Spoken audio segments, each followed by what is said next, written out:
하나님의 말씀은 고린도전서 12장 4절부터 13절까지 그리고 27절, 28절 이렇게 보도록 하겠습니다. 고린도전서 12장 4절부터 13절까지입니다. 우리 교독하겠습니다.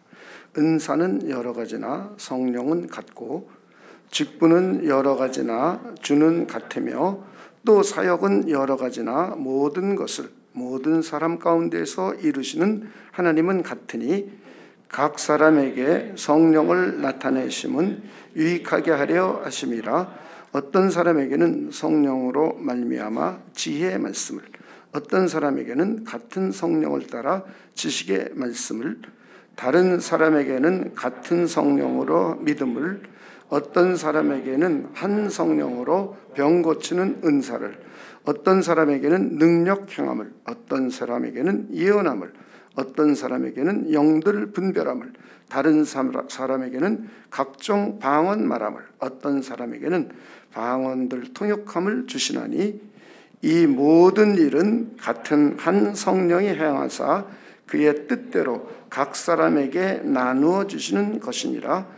몸은 하나인데 많은 지체가 있고 몸에 지체가 많으나 한 몸과 같이 그리스도도 그러하니라. 우리가 유대인이나 헬라인이나 종이나 자유인이나 다 한 성령을 세례를 받아 한 몸이 되었고 또 한 성령을 마시게 하셨느니라. 27절 28절입니다. 너희는 그리스도의 몸이요 지체의 각 부분이라.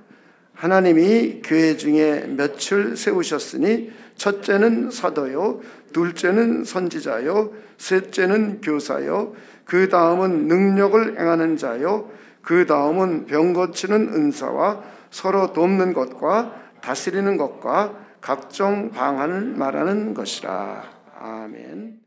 네, 교회는 몇 가지 성격이 있습니다. 현세 영적으로 전투하는 교회입니다.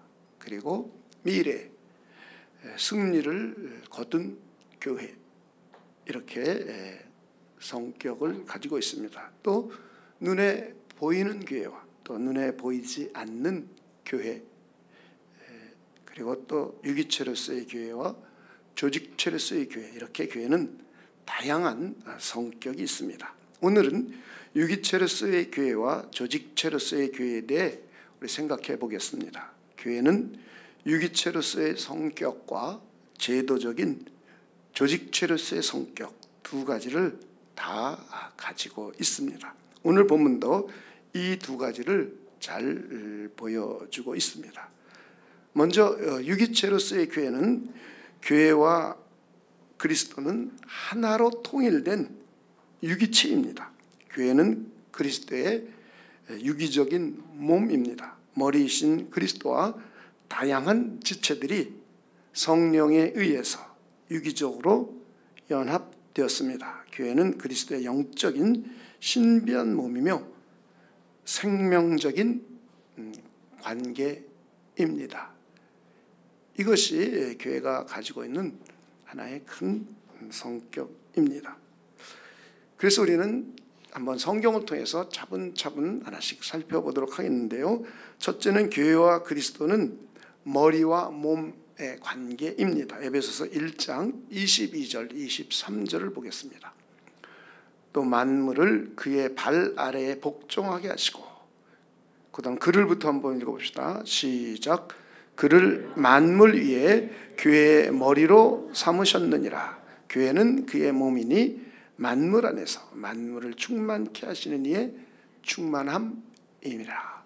그러니까 교회와 예수 그리스도는 몸과 머리와의 관계로, 또 교회 안에는 만물을 충만케 하시는 하나님으로 충만한 것이 교회입니다. 이게 진짜 교회입니다. 둘째, 교회는 그리스도와 성령에 의해서 연합된 생명적인 관계입니다. 우리 눈에는 보이지 않지만 하나님의 우편에 계신 그리스도와 교회 공동체 지체인 저와 여러분은 전부 성령으로 연합되어 있고 연결되어 있습니다. 여러분 믿으십니까? 고린도전서 12장 12절 14절 그리고 27절 한번 읽어보겠습니다. 오늘의 본문입니다. 몸은 하나인데 많은 지체가 있고 몸의 지체가 많으나 한 몸이가 같이 그리스도도 그러하니라. 우리가 유대인이나 헬라인이나 종이나 자유인이나 다 여기서부터 한부터 읽어봅시다. 시작. 한 성령으로 세례를 받아 한 몸이 되었고 또 한 성령을 마시게 하셨느니라. 몸은 한 지체뿐만 아니라 여럿이니. 27절입니다. 한번 읽어봅시다. 시작. 너희는 그리스도의 몸이요 지체의 각 부분이라. 그러니까 저와 여러분 모두 예수님의 십자가의 피로 구속함을 받고 하나님께서 성령으로 세례를 주시어 한 몸으로 만들어 주셨습니다. 그리스도의 영적인 몸으로 예수 그리스도를 머리로 하고 저와 여러분들이 각 몸의 지체가 되어서 성령을 통하여 한 몸으로 연결되어 있습니다. 이렇게 그리스도와 교회 공동체는 성령을 통하여 연합되어 유기적인 관계, 생명체를 이루고 있고 또 교회 지체 상호 간에도 생명적인 관계를 이루고 있습니다. 셋째, 교회는 그리스도 안에서 다양한 은사를 가지고 성령을 통하여 영적으로 교제하는 유기적인 공동체입니다. 한번 오늘 본문 고린도전서 12장 4절부터 11절까지를 보겠습니다.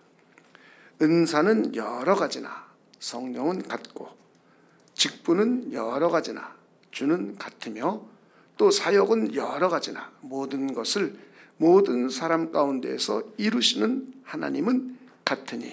7절 한번 읽어봅시다. 시작. 각 사람에게 성령을 나타내심은 유익하게 하려 하심이라. 그러니까 성령을 각 사람에게 나타내서 은사를 나누어 주는 것은 유익하게 개인뿐만 아니라 교회 공동체의 유익을 위하여 성령의 은사들을 나누어 주십니다. 그래서 성령의 은사들의 예를 여기서 들어줍니다. 어떤 사람에게는 성령으로 말미암아 지혜의 말씀을, 어떤 사람은 같은 성령을 따라 지식의 말씀을, 다른 사람에게는 같은 성령으로 믿음을, 어떤 사람에게는 한 성령으로 병 고치는 은사를, 어떤 사람에게는 능력 행함을, 어떤 사람에게는 예언함을, 어떤 사람에게는 영들 분별함을, 다른 사람에게는 각종 방언 말함을, 어떤 사람에게는 방언을 통역함을 주시나니. 11절 함께 읽겠습니다. 시작. 이 모든 일은 같은 한 성령이 행하사 그의 뜻대로 각 사람에게 나누어 주시는 것이니라. 이렇게 교회는 성령에 의해서 이 땅에 창설된 그리스도의 영적인 몸입니다. 신약의 교회는 오순절날 성령이 오심으로 이 땅에 눈에 보이는 공동체로 창설되었습니다. 예수의 피로 구속받고 성령 세례에 의해서 그리스도의 영적인 신비한 몸이 되었습니다. 하나의 통일된 몸 안에는 다양한 지체로 구성되어 있습니다. 그리고 교회는 하나님 우편에 앉아 계신 그리스도와 성령에 의해서 신비하게 연합이 되었습니다. 교회는 성령에 의해서 거듭 태어난 사람들의 모임입니다.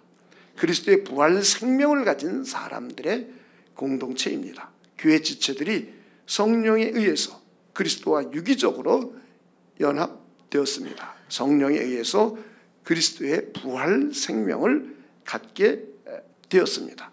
교회 공동체 구성원들은 그리스도 안에서 성령을 통하여 하나님 나라의 신령한 영적인 복들을 이미 받았습니다. 여러분 믿으십니까? 그리고 이 땅에서 성령을 통하여 계속 맛보아 누리고 있습니다. 물론 이 땅에서 맛보아 누리는 정도는 사람마다 다릅니다.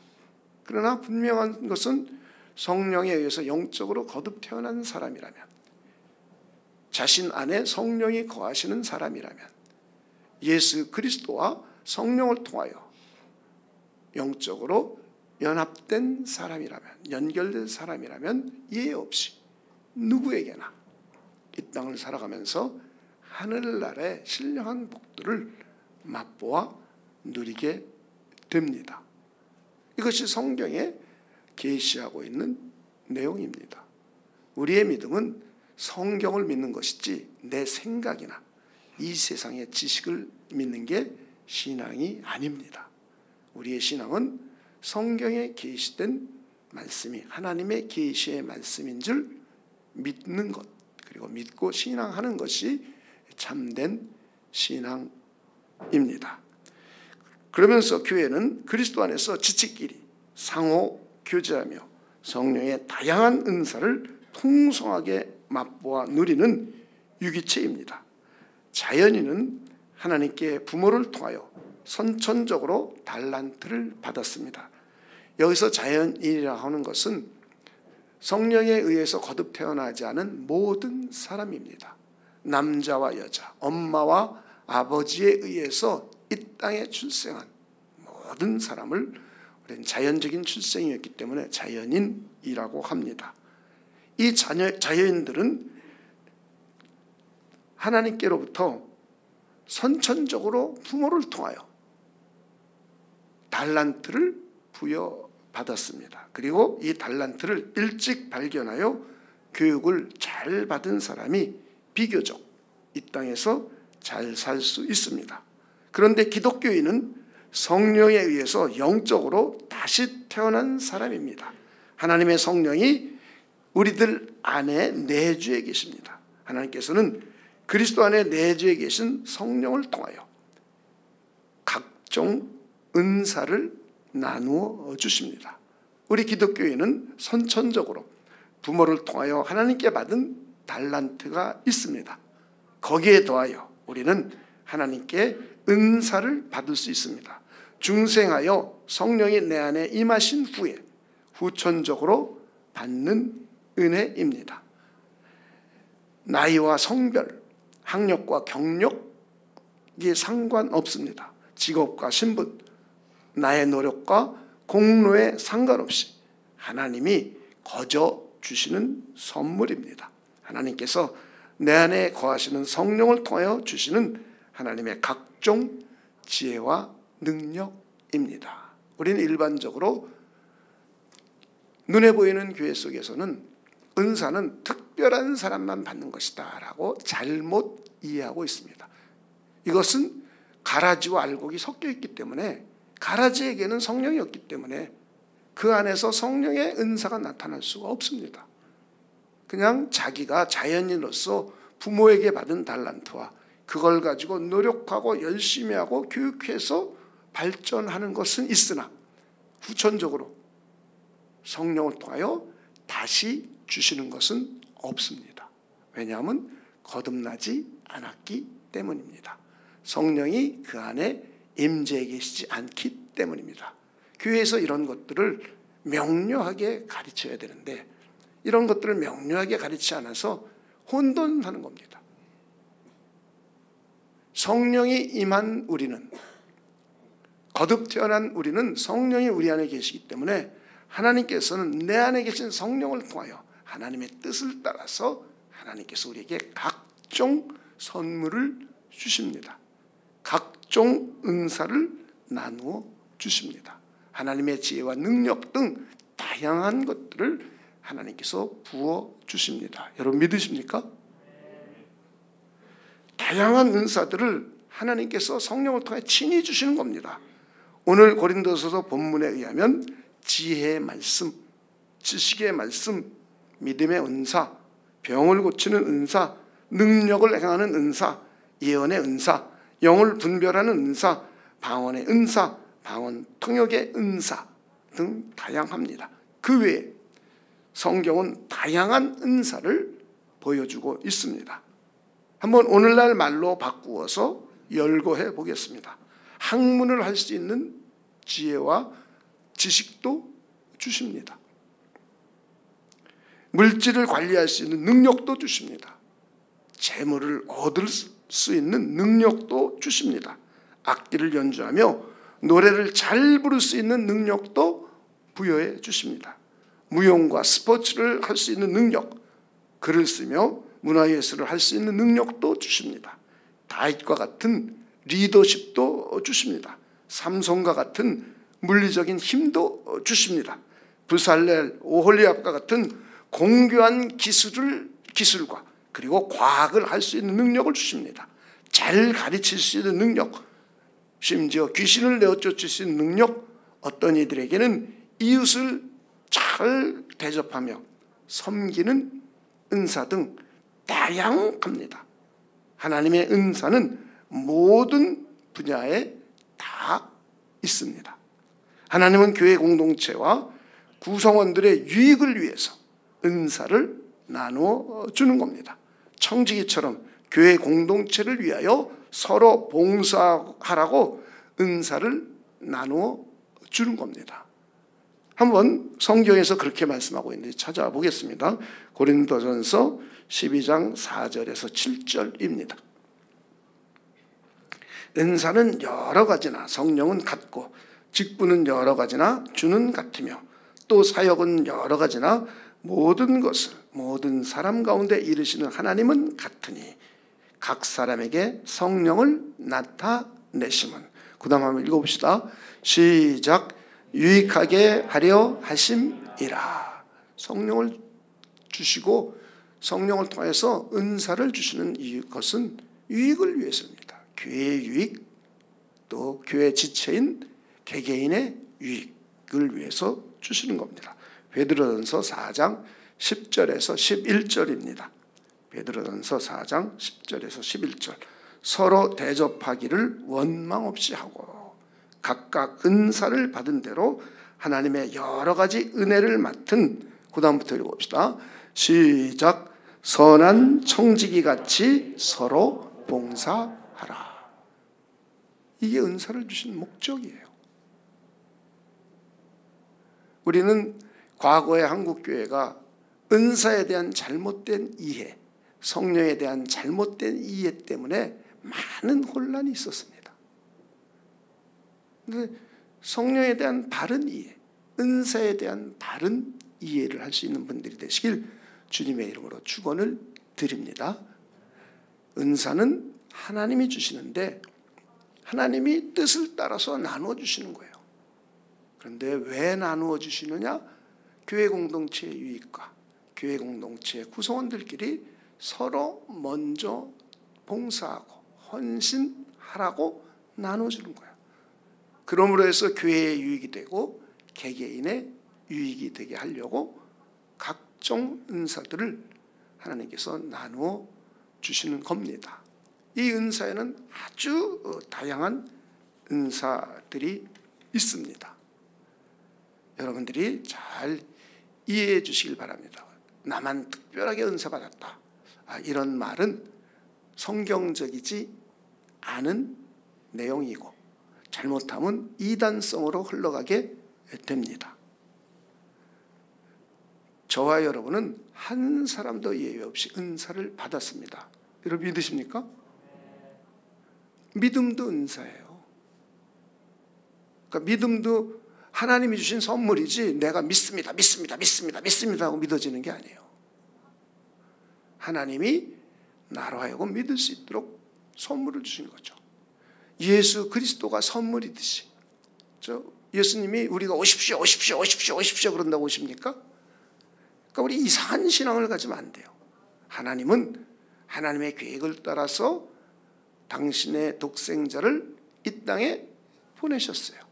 그 계획을 따라오신 그 주님께서 하나님의 뜻을 다 이루시고 승천하셨습니다. 그리고 하나님은 그 계획을 따라서 성령님을 보내주셨습니다. 그리고 하나님은 그 계획을 따라서 성령에 의해서 저와 여러분들을 불러주셨습니다. 그리고 중생시키셨습니다. 성령으로 세례를 주셔서 그리스도의 몸 구성하셨습니다.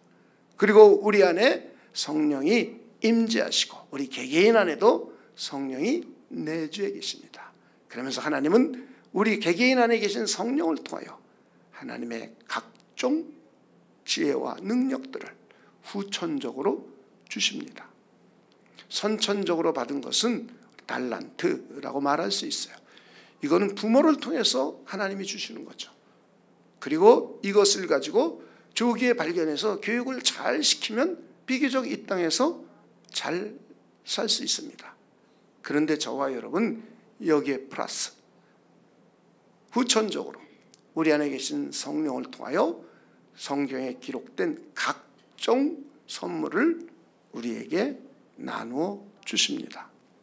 그러면서 성도끼리 서로 교제하면서 유익을 끼치게 하고 또 유기적인 생명체로서 서로 은혜를 나누고 그러면서 주님의 몸인 교회 공동체가 건강해지고 튼튼해지고 조금씩 성장할 수 있도록 해 가십니다. 이렇게 교회는 유기체입니다. 생명체입니다. 이것을 여러분들이 잘 이해해 주시기 바랍니다. 교회 공동체는 상호 유기적인 관계입니다. 그리스도 안에서 받은 은사를 가지고 서로 먼저 섬기는 공동체입니다. 이때 교회 공동체와 지체는 더욱 풍성한 은혜를 누리게 됩니다. 교회 공동체는 그리스도 안에서 성령을 통하여 영적인 교제를 하며 풍성한 은혜와 복을 누리는 상호 유기적인 관계입니다. 이런 교회 공동체는 각자 다른 생각과 성격을 가진 사람들이 모였습니다. 그러나 교회 공동체는 그리스도 안에서 성령을 통하여 하나로 연합된 유기체입니다. 그래서 우리는 성령 안에서 한 마음과 한 뜻이 되어 나사렛 예수를 향하여 주는 그리스도시오 살아계신 하나님의 아들이십니다라고 믿고 고백을 합니다. 각자 다른 성격이고 다른 생각을 가지고 있고 다른 환경을 가지고 있으나 우리는 한 곳에 모여서 베드로의 고백처럼 같이 한 마음과 한 뜻이 되어서 주는 그리스도시요 살아계신 하나님의 아들이심을 믿고 고백합니다. 여러분 그러십니까? 환난과 핍박이 오면 교회 공동체는 모여서 합심하여 기도합니다. 한 마음과 한 뜻이 되어 집중하여 부르짖어 기도하며 함께 견디고 위로하며 이겨냅니다. 마침내 승리를 거머쥐게 됩니다. 교회 공동체는 생명을 가진 유기체이기 때문에 한 마음이 되어 비진리를 대적합니다. 성령의 능력을 힘입어 믿음의 선한 싸움을 합니다. 유기체로서의 교회 공동체는 한 마음으로 예배를 드리며 그리스도의 복음을 선포합니다. 사람들이 가르침을 받으며 열심히 성경을 읽고 공부합니다. 사도들의 가르침 그리고 교회 각 교사들과 목사들을 통해서 성경의 가르침을 받습니다. 열심히 성경을 읽고 공부합니다. 서로 교제하며 사랑의 코이노니아를 이루어갑니다. 주님과 주님의 몸인 교회 공동체를 위하여 봉사하고 헌신합니다. 어려운 이웃을 향하여 사랑을 실천합니다. 선한 일을 합니다. 사도 바울과 같이 온 세상을 향하여 선교 여행을 떠나기도 합니다. 교회에 주신 사명을 감당합니다. 이것이 유기적인 교회 공동체의 모습입니다. 초기의 교회 공동체는 위의 사역을 문제없이 잘 감당했습니다. 그리스도와 연합된 유기적인 교회 공동체는 성령의 감동과 감화를 받아 앞서 말한 사역들을 자연스럽게 감당했습니다. 그런데 교회가 점차 커지면서 위의 일을 공평하고 공정하게 감당하기가 어려워졌습니다. 그 문제로 인하여 교회 안에 갈등도 발생했습니다. 사도들이 말씀 전하고 기도하는 영적인 일에 전념하지 못했습니다. 교회 공동체가 해야 할 사역이 방대해졌습니다. 교회는 사역을 효과적으로 감당해야 할 필요성을 느꼈습니다.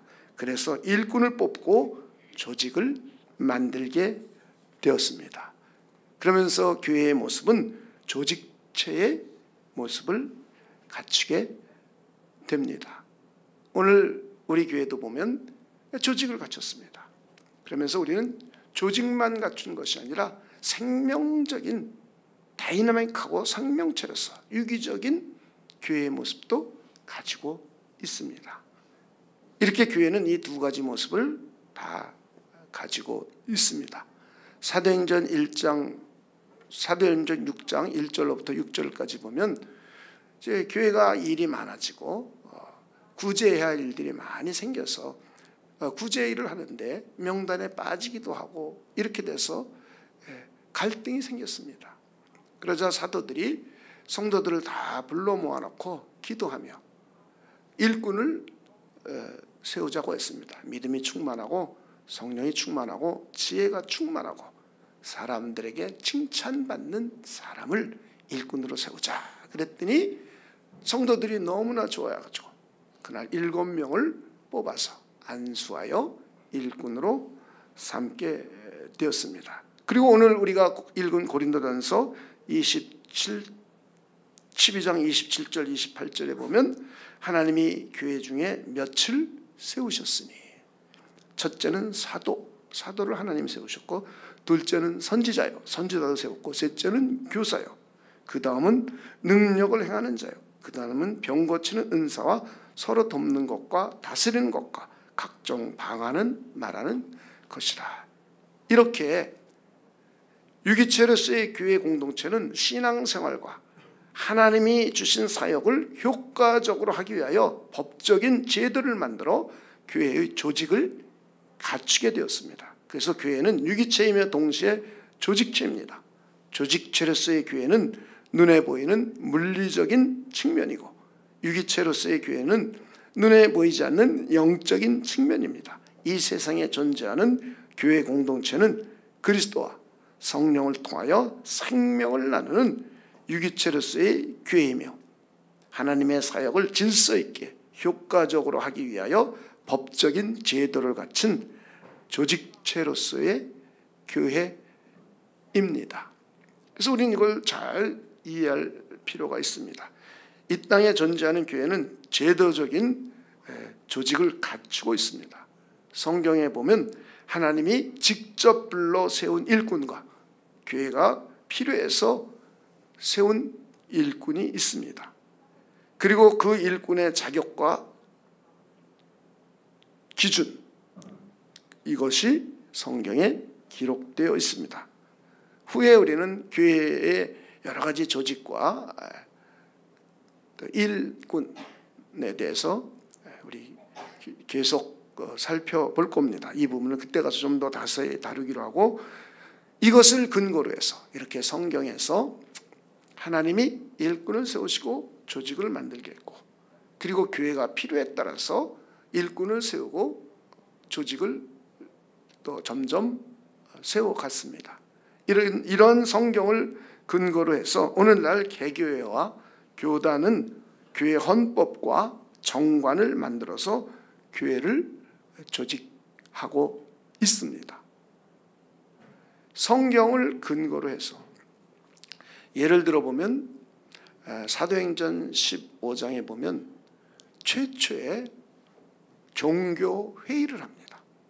온 교회가 모여서 이때 주제는 뭐였냐면 사도 바울이 이방 세계에 가서 그리스도의 복음을 전했습니다.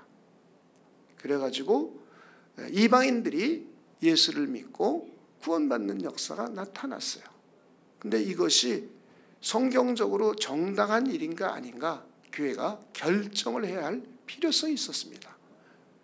그 중에 일부 사람들은 율법주의자들이 할례를 통해서 구원받는다. 율법을 지켜 구원받는다.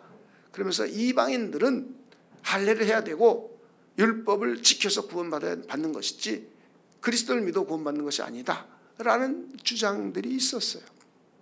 그래서 이 문제를 가지고 바울과 실라가 이제 예루살렘으로 와서 예루살렘에서 이제 종교회의가 시작이 됩니다. 그때 의장은 예수님의 동생인 야고보입니다. 야고보가 이제 이 문제를 다룹니다. 그랬더니 제일 먼저 사도 바울이 지금까지 이방 세계에 다니면서 그리스도의 복음을 전하고 사람들이 예수 그리스도를 믿게 되어 구원에 이른 것을 설명합니다. 그러자 이때 예수님의 수제자인 베드로가 일어나서 이방인 고넬료를 하나님께서 성령을 통하여 그에게 보내셔서 그에게 말씀을 전했더니 자기네들이 성령 임함과 똑같이 그들에게 성령이 임하서 방언을 말하고 하나님을 높였다고 보고합니다. 예수님의 수제자요 베드로가 그도 이방 사람에게 복음을 전해서 그가 그리스도인이 되었는데 그것을 하나님이 하셨는데 내가 어떻게 하겠느냐? 자기가 의지를 가지고 한 것이 아니라 하나님의 성령께서 이끌어 주셨고 역사해 주셨고 그 자리에 강림하셔서 그렇게 사람들을 변화시켜 놨는데 하면서 또다시 보고를 합니다. 자, 그런데 이게 성경에 있어야 되는 거죠. 성경에 없으면 이것은 합법적으로 통과될 수가 없는 거예요. 그래서 이때 수장인 야고보가 총회장이죠. 오늘날로 말하면 총회장인 야고보가 구약 성경을 근거로 해서 하나님이 이방 사람들에게도 복음을 전해서 그들이 구원을 얻게 된다고 하는 구약 성경을 인용해서 이것은 가한 일이다.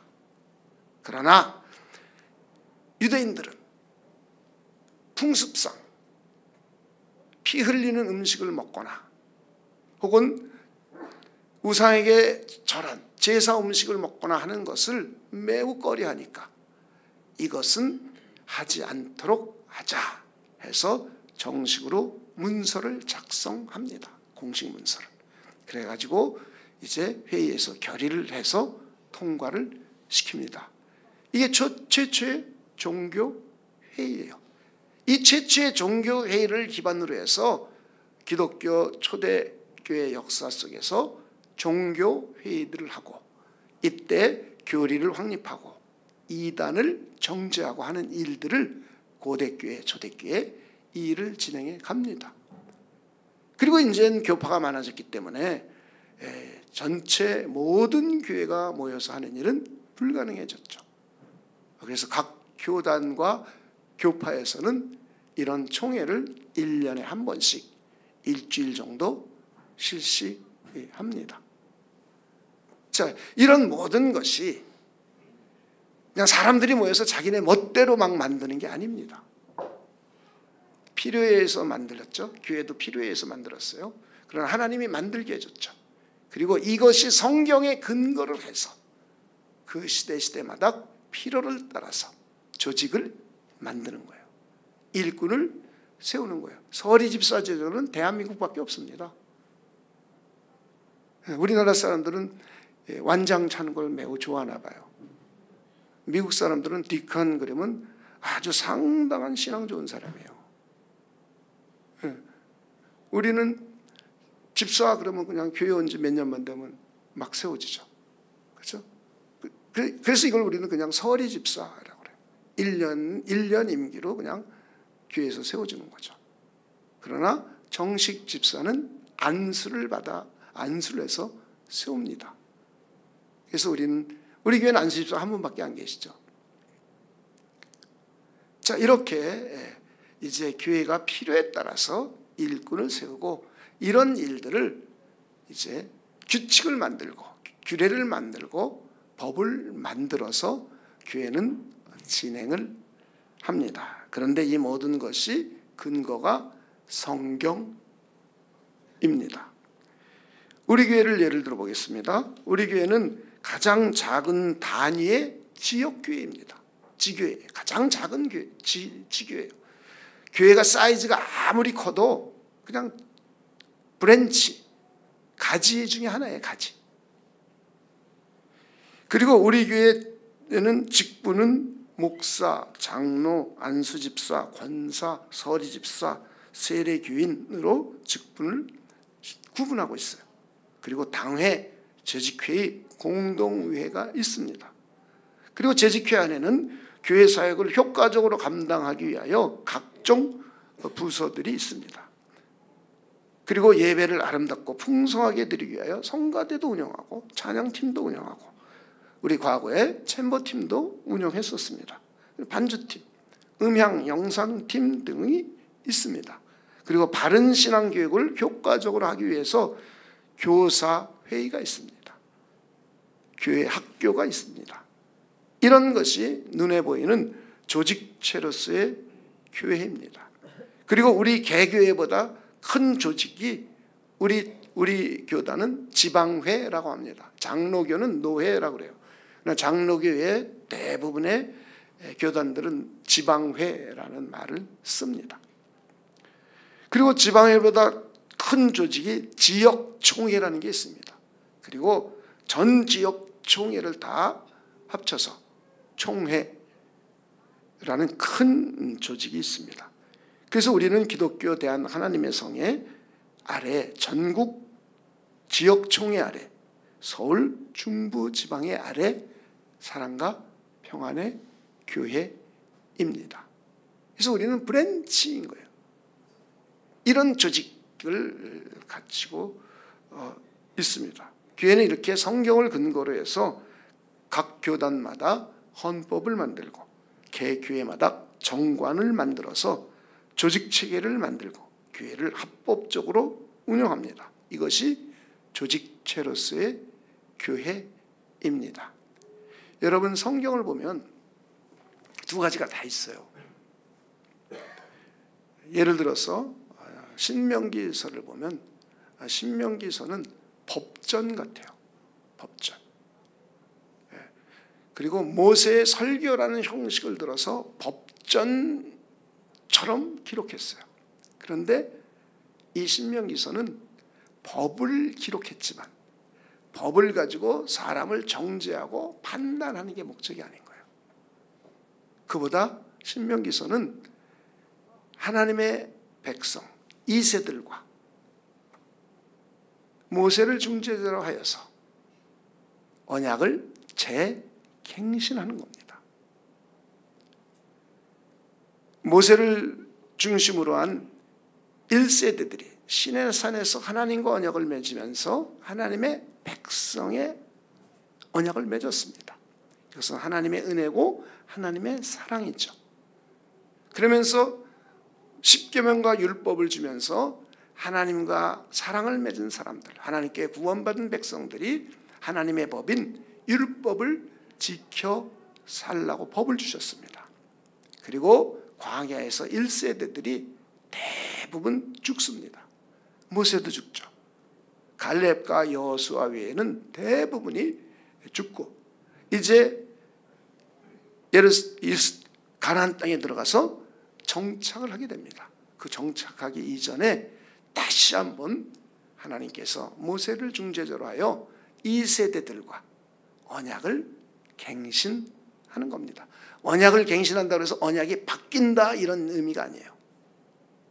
언약이 바뀌는 것이 아니라 언약은 그대로입니다. 언약의 내용은 그대로인데 이제 이 과거에 맺었던 그 언약이 효력을 잃어먹은 것이 아니라 이세인 너희들에게도 이 효력이 나타나고 너희들 출애굽할 때 하나님의 이적과 하나님의 은혜와 광야 생활 가운데 주신 하나님의 큰 복도 너희에게 그대로 가나안 땅에 들어가서 효력이 있다 라고 하며 언약을 재갱신하는 겁니다. 너희들도 내 백성이고 너희들과 나와의 언약도 영원히 이루어지는 것이다. 그러면서 너희들이 이제 언약 백성이니 이제 이런 법을 가지고 하나님의 법을 가지고 살아라 하는 의미입니다. 두 가지가 같이 있죠. 은혜와 법이 함께 담겨 있는 거예요. 은혜는 눈에 보이지 않잖아요. 하나님의 사랑 눈에 보이지 않잖아요. 하나님의 구원 눈에 보이지 않잖아요. 그렇죠? 그렇지만 은혜와 사랑은 하나님으로부터 우리에게 오고 하나님의 생명이 우리 안에 임해 있습니다. 그래서 우리 구원 받은 거예요. 그렇죠? 영생을 얻게 된 겁니다. 자, 이렇게 유기적인 관계가 있으면서도 이제 법과 조직을 만들어서 국가 체계로 운영하게 하는 조직 체계임을 볼 수 있습니다. 이것처럼 교회도 생명적인 관계요, 유기적인 교회이면서 또 하나는 법적으로, 제도적으로 만든 조직체입니다. 우리는 이 두 가지 의미를 여러분들이 잘 이해해 주시길 바랍니다. 사람은 영혼과 몸으로 구성되어 있습니다. 몸만을 사람이라고 하지 않습니다.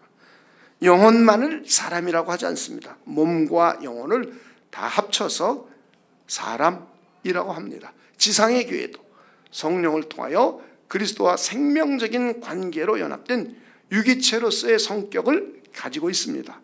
그리스도의 영적인 몸이며 성령께서 함께 하시는 성령의 전입니다. 성령에 의해서 그리스도의 부활 생명을 소유한 역동적인 유기체입니다. 그리고 눈에 보이는 사람들로 구성하여 합법적인 제도를 갖춘 조직체입니다. 이 두 가지 요소를 합하여 교회라고 합니다. 그래서 교회는 유기체로서의 교회와 조직체로서의 교회를 합쳐서 교회라고 합니다. 우리 교회도 유기체로서의 교회를 이해하고 합법적인 제도를 통해서 일꾼을 세우고 조직을 만들어야 합니다. 그래서 하나님께서 부여해 주신 사명을 효과적으로 잘 감당할 수 있습니다. 이때 하나님은 기뻐하시는 교회로, 하나님께서 매우 기뻐하시는 교회로 우리 교회는 성장하고 발전할 수 있습니다. 우리 교회가 그런 교회가 되기를 원하십니까? 그러기 위해서 우리 다음과 같이 7가지로 헌신하기를 원합니다. 첫째, 우리 모두 예배에 집중합시다. 이것이 하나님께서 이 땅에 교회를 세우신 제일 가는 목적입니다. 그래서 우리는 온 교회가 모여서 예배를 집중력을 가져야 돼요. 딴 생각을 하고 마음이 이리 갔다 저리 갔다 그런 사람이 아니라 예배에 집중해서 하나님이 이 자리에 임재 계신 그 하나님에 대한 예배에 집중하고 기도에 집중하고 찬송에 집중하고 말씀 듣기에 집중하는 집중력 있는 교회가 되기를 원합니다. 두 번째, 우리 모두 순수한 복음 선포에 집중합시다. 이것이 교회의 가장 위대한 사명입니다. 교회가 받은 사명이기 때문에 우리 모두 순수한 복음 선포에 집중합시다. 셋째, 우리 모두 하나님의 말씀을 철저히 공부하고 기도를 통하여 영적인 훈련에 집중합시다. 이럴 때 교회는 영적인 능력을 갖추게 됩니다. 교회가 영성을 갖지 못하면 이 세상에서 밟히고 패배자가 될 수 있습니다. 교회와 교회 지체들이 영성을 갖추고 믿음을 충만하게 갖췄을 때 우리는 이 세상에서 일어서서 승리할 수가 있습니다. 그러기 위해서 우리는 하나님의 말씀을 철저하게 공부하고 기도를 통하여 영적인 훈련을 집중하기를 소망합니다. 넷째, 우리 모두 진리를 철저하게 지키고 보존합시다. 이것이 이 세상에 존재하는 교회의 책무입니다. 비진리가 들어오면 비진리를 대항해야 됩니다. 진리를 어지럽히는 세상 것들이 들어오면 이것을 막고 방어하고 진리를 철저하게 지키고 진리를 철저하게 보존해야 하는 것이 바로 이 땅에 존재하는 교회의 책무이기 때문입니다. 다섯째, 우리 모두 성도의 교제에 힘씁시다. 이것도 하나님께서 교회를 이 땅에 세우신 이유 중에 하나입니다. 하나님은 교회 지체들이 그리스도와 교제하는 것만을 원치 않으십니다. 그리스도와 교제하면서 하나님과 사랑의 코이노니아를 풍성히 나누면서 지체 상호 간에 코이노니아를, 사랑의 코이노니아를 풍성히 누리는 교제하기를 원하셔서 주님의 몸인 교회 공동체를 세우셨습니다. 그리고 이 교제를 통하여 유기체적인 경험을 더 풍성하게 누릴 수가 있습니다.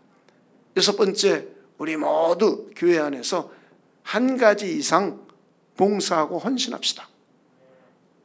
하나님께서 우리를 이 땅에 부르시고 교회 공동체를 세운 것도 봉사를 위해서 세우신 거예요. 하나님을 위해서 봉사하고 성도를 위해서 봉사하고 세상을 위하여 봉사하고 헌신하라고 부르셨습니다.